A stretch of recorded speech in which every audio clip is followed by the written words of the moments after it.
Okay, Greg, you give some great examples of where violent video games have contributed to violent behaviors. However, you forget to mention that in the case of Michael Carneal, the killer of the Kentucky Massacre that occurred on December 1st, 1997, was bullied by other students and suffered from severe paranoia. He even covered up vents and windows while in bathrooms because he felt he was being watched. He was even diagnosed with paranoid schizophrenia. This proves that the violent video game may not have been correlated with the shooting. In addition, you mentioned that he did it because he was able to and wanted to. So would taking the video game stop him from wanting to or being able to? Probably not. If someone really wants to kill someone, he or she will find a way to do it, which Michael Carneal proved. You also gave examples of 2 other shootings which were related to violent video games. I have given 2 shootings that were not related to violent video games, so there's still a lack of evidence to prove that violent video games made them do it. The 2 shootings that you mentioned could be explained by violent youth being drawn to violent video games, not the other way around. Not to mention there are many factors that lead a child to act out violently, such as depression, anxiety, and family violence. Like I mentioned before, family violence exposure is more predictor of hurting someone than playing violent video games.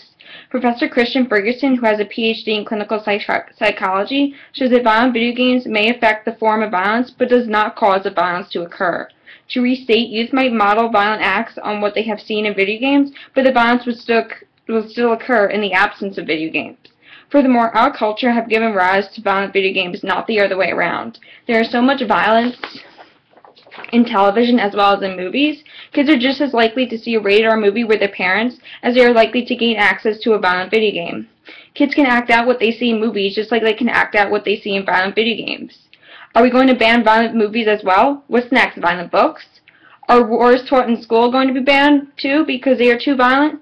What would count as violence? When would something be too violent to be allowed? How far would the government go in limiting what kids and everyone can see and or hear? Yes, I agree, protecting lives is important, but what about our rights? Our rights are just as important because without rights, we would have no purpose of living. To end, banning violent video games would cause more harm than good. The government would keep gaining more power over us, and gradually our freedoms would be depleted. It may start with just banning violent video games, but it could end with the banning of movies, video games, and television altogether. We must stop the government from gaining too much power and limiting the ideas that come to our head. We were brought on this earth to be curious about many things and to think about abstract ideas.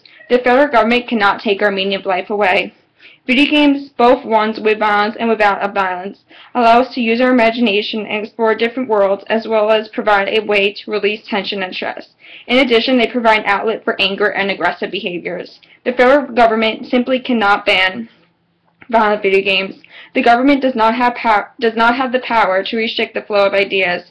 Therefore, I am committed and always will be for the allowance of violent video games.